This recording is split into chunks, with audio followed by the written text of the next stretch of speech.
conversation because I don't know what church she's referring to and if she has something specific in mind. Welcome to Glogosops USA, where secrets are never safe and the truth always claws its way to the surface. Buckle up, because today's tale unravels a storm brewing behind the fragile smiles and carefully curated family portraits. What started as a vision of unity is now cracking at the seams. And Robyn Brown, once the picture-perfect addition, is facing the ugliest reflection yet. The masks are slipping, and what lies beneath is raw, unnerving, and utterly unforgettable. Would you? Just look at that. The transformation of the original wives Meri, Christine, and Janelle over the years is nothing short of inspiring. They've weathered betrayal, endured heartache, and still emerged more radiant than ever. Their confidence, once hidden beneath decades of silence and sacrifice, now pulses through every scene they're in. You can feel it. It's in the way Janelle holds herself, the way Christine laughs freely, and yes, even the way Meri reclaims her name. They've grown, evolved, and redefined who they are. But then there's Robyn, her so-called glope. It never even made it past the driveway. Something about Robyn feels stuck.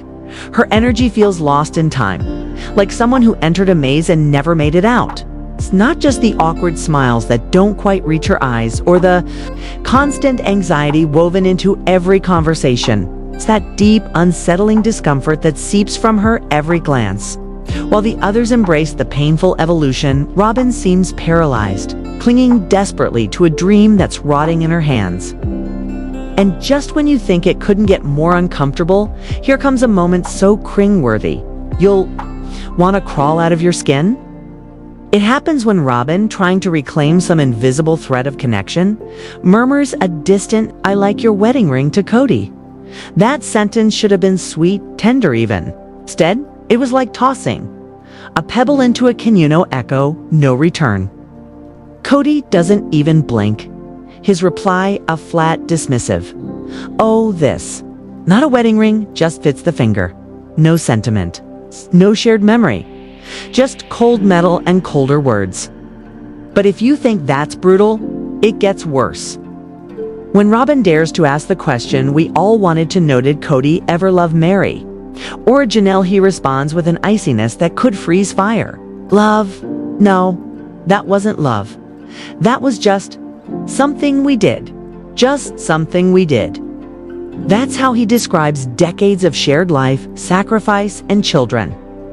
And if that wasn't enough of a dagger, he chuckles about melting the ring down, as if it were a cursed object that needed to be destroyed.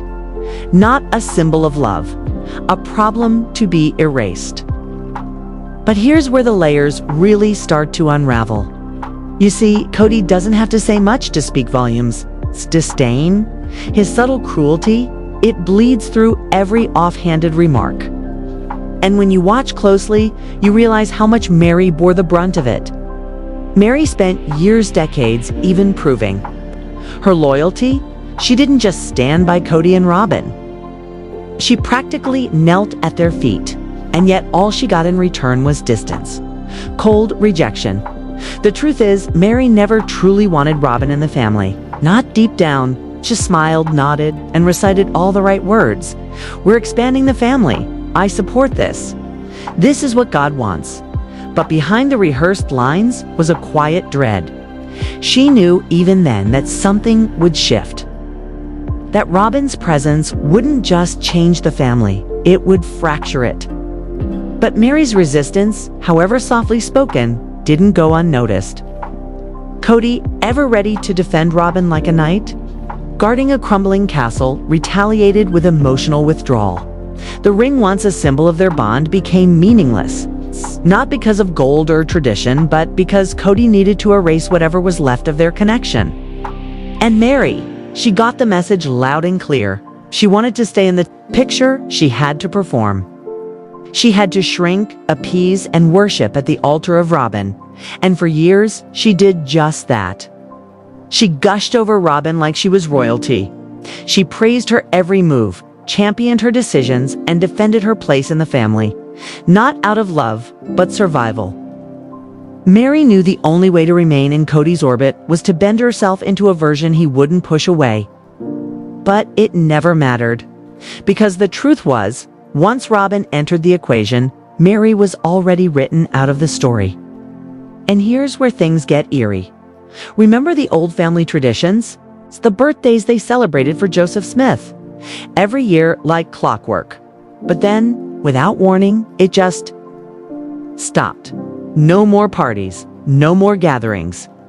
And when did that shift happen? Right around the time Robyn walked in? Coincidence? Or calculated reset? Same thing with the kids' schooling. For years, the Brown children followed a consistent path, same community, same values, same support. But once Robyn and her children joined, that path twisted, splintered, into new directions, uprooting what was familiar.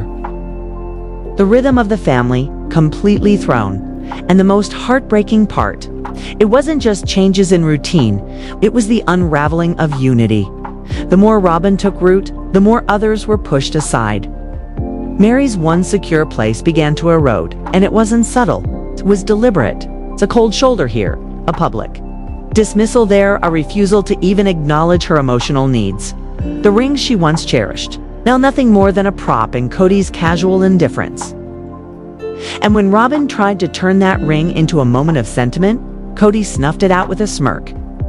But when you rewind the tape back to the early seasons, something becomes undeniable. Meri, Christine, and Janelle, they were in sync. There was real sisterhood there. Not perfect, but connected. They had their struggles, sure, but they shared a vision, a purpose. Then Robyn entered, and everything changed slowly, then all at once. The dynamic flipped. Kody's energy redirected. The family's balance crumbled. Robyn didn't just join the family, she became the center of it. And with that shift came exile for everyone else. Not physical exile, but emotional abandonment. And while Christine would eventually break free and Janelle would find her voice, Meri remained trapped in that limbo. Not wanted, not chosen, but still hoping, still playing the part, still trying to reclaim a place that had already been taken from her. And as for Kody, he played his role masterfully. Always vague, always shifting. A master manipulator of emotional currency. He never had to say, "I don't love you" outright. He just had to change the rules, remove the ring, remove the affection, remove the eye contact. And somehow, that said everything. Robyn may still be clinging to a fairy tale ending, but the rest of us, we've seen behind the curtain. I mean, it's not a love story, it's a survival game. Eventually, I'm going to find a guy. And then who knows what after that. Welcome back to Glogossips USA, where the illusions of family unity crumble under the harsh spotlight of truth. If you thought part 1 revealed too much, hold on tight, because in this chapter, we peel back the mask on one of the most uncomfortable family dynamics ever aired on television. The truth isn't just messy, it's malicious. And for Robyn Brown, the weight of secrets might be more than she can carry without finally shattering. There was always something suspicious about Meri's glowing support of Robyn. On the surface, it looked like harmony, smiles, praise, approval. But if Meri truly adored Robyn the way she claimed, wouldn't it all feel more organic? Instead, it felt like performance art. And Kody, he rewarded Meri the same way you'd reward a pet for a sitting still brief. Shallow affection in return for absolute obedience. In the weeks leading up to the wedding, he draped her in smiles and hollow tenderness. But once vows were exchanged, and Robyn's place cemented, he tossed Meri a verbal bone. Follow the script and maybe I'll put up with you a little longer. That wasn't affection. That was control in its purest form. And here's where things get truly disturbing. A fan on an online forum did the math reel. Meticulous math, then what they uncovered about the catfish saga sent chills through the entire community. The timeline, devastating. Kody had emotionally checked out of his marriage with Meri years before the scandal erupted. It wasn't a crack in their bond, it was the ashes of a bond long since burned. The miscarriage, the failed IVF. Robyn's offer to be a surrogate was all part of a twisted, almost surgical dismantling of Meri's place in the family. Kody didn't just detach. He cut ties with a surgeon's cold precision. Then, let Meri flail for years trying to pretend he hadn't already left. Now imagine the cruelty of that. Meri didn't beg to stay. She simply didn't want to be excluded from the decision-making. But Kody made it painfully clear. Her opinion was irrelevant. If he wanted something, especially if it involved Robyn, then it was happening. No negotiations, no validation. No voice for Meri. Just obedience or silence. And if you think that's the darkest it gets, think again. Kody's moral compass is so skewed. He might have interpreted Meri's infertility as divine punishment. Sounds unbelievable. Don't take our word for it. Listen to the voice of Kody Jr., his own twisted mirror image, who suggested that God was punishing Meri for only producing one child. And not just any child, Leon, who came out as trans and whom the Browns have barely acknowledged since. No grandkids for you. Meri is the subtext. As if divinity itself was casting judgment, with Kody nodding in smug agreement. Leon's story, already a painful journey of identity and acceptance, became even more heartbreaking under the weight of this family's silence. The harassment they receive on Meri's Instagram is nothing short of cruel. No wonder Leon disappeared from the show. Why subject yourself to an audience that thrives on ignorance and thinly veiled hate? Even ready-to-wear morality tends to arrive late and leave early, offered more compassion than the fan base that once cheered for their childhood. For Leon, staying off screen wasn't just a choice, it was survival. And through all this, where was Robyn? Was she defending Leon? Standing beside Meri, owning up to her role in this downward spiral? No, Robyn was too busy perfecting her role as the eternal victim. The woman who somehow has never done anything wrong, who insists every bad thing that's ever happened to her was a result of someone else's poor choices. Accountability, please.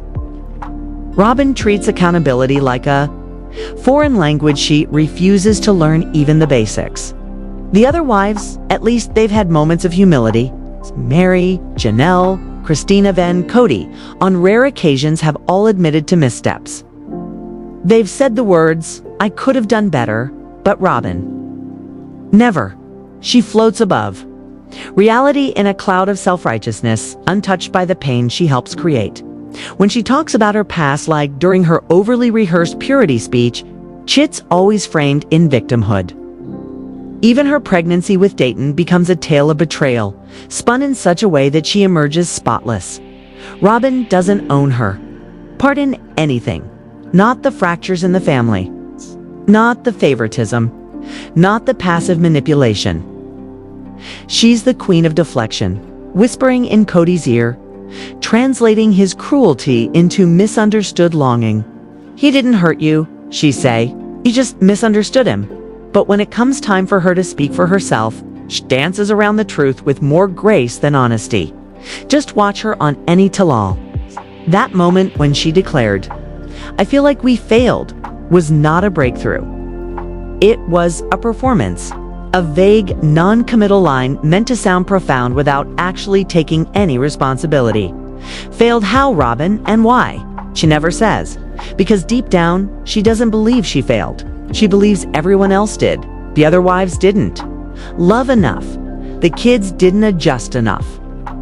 Kody wasn't understood enough.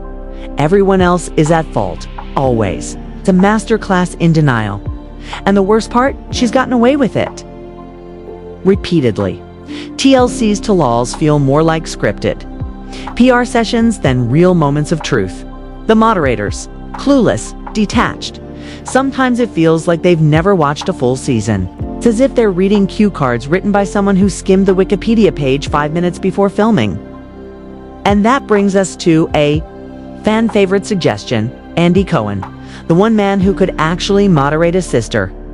Wives tell all with the grit it deserves. Andy isn't afraid to ask the uncomfortable questions. He doesn't coddle anyone. He drags Bravo stars his own friends through the fire when they lie or deflect. Imagine what he could do with Kody and Robyn. He'd have the entire Brown family sweating in 5 minutes flat.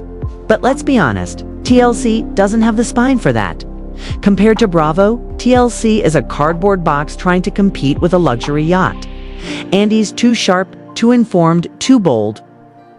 He watches the shows, he knows the cast, and he doesn't play favorites when it comes to truth. TLC, they're too afraid of rocking the boat, too desperate to keep the cast safe from real confrontation. And as a result, we get stale, toothless reunions that insult the intelligence of the fans who followed every twist and turn for years. Even when Andy's passion fades, like during the Below Deck reunions, he still delivers more substance than Sister Wives has managed in a decade, because he knows how to cut through the fake tears and PR-trained responses. The current Tell-All format? It's a waste. What could be cathartic, raw, and real has been reduced to soft questions and meaningless nods, no depth, no revelations. Just fluff. The truth is, the old reunions, as flawed as they were, had more soul than anything we've seen lately. Maybe it's because back then, the pain was fresher. The stakes were higher. The women still believed they had something to save. Now, cracks are too wide and the plaster too thin. What's left is a crumbling monument to a dream that never existed in the first place. And Robyn, the one who was supposed to bring peace, might just be the one who silently orchestrated its destruction. She didn't swing the hammer, but she watched the foundation rot. And she never said a word. Welcome back to Glogosops USA, your home for the truth behind the tension. The whispers behind the walls, and the raw, unsettling truth that Sister Wives never dares to fully admit. We've come to the final part of this trilogy, and what lies ahead isn't just dysfunction, it's a complete collapse of illusions. The masks are shattered, the power dynamics laid bare, and Kody Brown. He's no longer hiding behind goofy dad jokes or awkward charisma. What's left is power-hungry, ego-driven, and dangerous. And Robyn? She's right beside him, fragile crown slipping as her carefully crafted image falls apart in front of everyone. Let's be honest. Of all the reunion moments we've endured, how many are truly unforgettable? Maybe just one, the infamous nacho statement? And even that gem, it wasn't revealed live. It had already been spilled in the family's book before the cameras ever rolled. That's how uninspired the reunion setups have become. We're being fed leftovers dressed as exclusives. And when Robyn opens her mouth, it's rarely truth. It's performance. Her unsolicited food commentary alone deserves its own segment. Why is she constantly telling us how little she eats? I can't eat or I'll throw up. I never have an appetite. I just can't eat when I'm upset. The lines pour out like they're part of her branding. Robyn Brown, tragic queen of fragility. Sure, stress does kill appetite. But this isn't about health. It's about narrative. It's about Robyn positioning herself always as the most delicate flower in the room. She speaks like someone in a one-woman competition for most emotionally fragile wife and awards she campaigns for with exhausting dedication. Even in her book, she drops little morsels of martyrdom. It's a good thing our kids are allowed to eat from the other mom's pantries because Brianna and I eat so little. What? How does that even come up in conversation unless you're trying to underline just how virtuous your suffering is? No one's judging her for eating less. It's the incessant repetition, the glorification of lack. The humble brag of weakness that turns her stories from vulnerable to performative. She doesn't wear her struggles like a burden. She wears them like a badge. Look at me. Her eyes scream. See how delicate I am? Praise me for surviving this invisible trauma I alone must endure. And still, we're expected to swallow it like truth. But let's zoom out. The food talk is just one piece of a much bigger, far more manipulative puzzle. Robyn must always be the exception. Her parenting unmatched. Her children Virtuous, sensitive, sacred. Their sleep schedules require celestial alignment. The household must bend around them. Rules that apply to every other wife are rewritten weekly to fit Robyn's evolving sensitivities. She is the family's walking exception clause, okay? And heaven forbid anyone forgets it. But here's where things get chilling. I recently went back, yes, all the way back, and rewatched Sister Wives from the beginning. I'd missed a few seasons during my time overseas, so I thought I'd do a proper revisit. But I found transformation arc so disturbing, it plays like a psychological thriller. Watching Kody shift from goofy, I'm just your average polygamous dad to stone-faced patriarch is haunting. It's like watching Clark Kent slowly rip off the glasses and reveal he was never Superman, he was Lex Luthor in disguise. All along by the time you get to season 8, around the infamous commitment ceremony, Kody's FEUD has fully collapsed. Meri's off pursuing education, Robyn's complaining about needing more help to have another baby, and Kody is no longer trying to hold the family together. He's trying to rule it. The swagger, the control, the dismissiveness, it's all out in the open. What began as a reality show became a twisted case study in ego and manipulation. Take Christine, for instance. That moment when she calls out Ken Griffin, the man who told Kody he'd need a divorce. His wives to rejoin the church was powerful. But what happened next? Christine folds. She says, I was hormonal. I was being unreasonable. Wait, what? That's not accountability. That's brainwashing. It's fear conditioning. That's a woman caught in a system that punishes independence with emotional exile. And Kody's descent continues. He becomes a self-declared dictator, micromanaging every inch of the family's lives. When Garrison wants to make his own choices college, the military Hawaii Kody puts up a wall. No way. Because in Kody's world, autonomy is rebellion, and rebellion is betrayal. The irony? He preaches love and unity while stomping out any flame that doesn't flicker in his direction. It gets worse. Christine's aunt, for daring to speak her truth. She's treated like a stray, waiting at the door, only to realize it's bolted shut. Even when Janelle and Meri try to prepare for Thanksgiving, something small, something meaningful, stalks the space like a king in exile, barking orders, dismissing their efforts, turning a dinner into a dictatorship.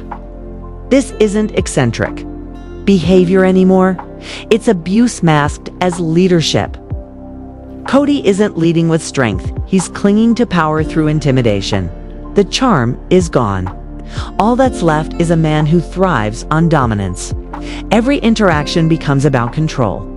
Every conversation a test of loyalty. He doesn't just want love, he demands obedience. And Robyn, she enables it at every turn. When Meri mentions possibly selling the Leahy house or attending classes at MSC, you'd think she'd announced a hostile takeover. Kody mocks her like she's a child. He scolds her for reaching out to contractors' actual step in the process of renovation. Meanwhile, Robyn unravels at the mere mention of Meri bettering herself. Why? Because Robyn knows. The more empowered Meri becomes, the less control she holds. This isn't about education, it's about keeping Meri small. Let's not forget Robyn's infamous business presentation, the one where she collapses under the weight of her own words. No plan, no direction, just rambling chaos. It's like watching someone try to freestyle a TED Talk with no concept of what a business even is. Yet, she still acts like the backbone of the empire. Then came that heavy, air-thick sit-down between Kody and Janelle. The room, suffocating with unresolved grief. You could see it in their faces. Exhaustion, resentment, loneliness. The weight of wasted years pressing down like cement. And Kody, he was combative, condescending. Not just to Janelle, but to every woman in that room who'd ever dared to disagree. For years, I suspected Kody's deep-seated misogyny. But now, it's not subtle. It's not layered under charm or tradition. It's unfiltered. The silly Jiwi's persona has vanished. In its place stands a man who punishes dissent, mocks emotion, and uses religion as a weapon to bend women to his will. He's not just broken, he's breaking everyone around him. Still we watch, because Sister Wives has evolved from family docuseries into a masterclass in dysfunction. It's a psychological study on control, on how charisma can mask toxicity, and how power, once tasted, becomes insatiable. The show has stopped being about polygamy. It's about survival, about how women claw their way back to themselves after years in emotional captivity. So now I leave it to you. What do you think? Is Kody's mask finally off for good? Is Robyn still pretending not to see the wreckage she helped create? Let me know in the comments. And if you've made it this far down the rabbit hole, be sure to like this video, subscribe to Glogossips USA, and smash that notification bell because we're not done yet. Not by a long shot.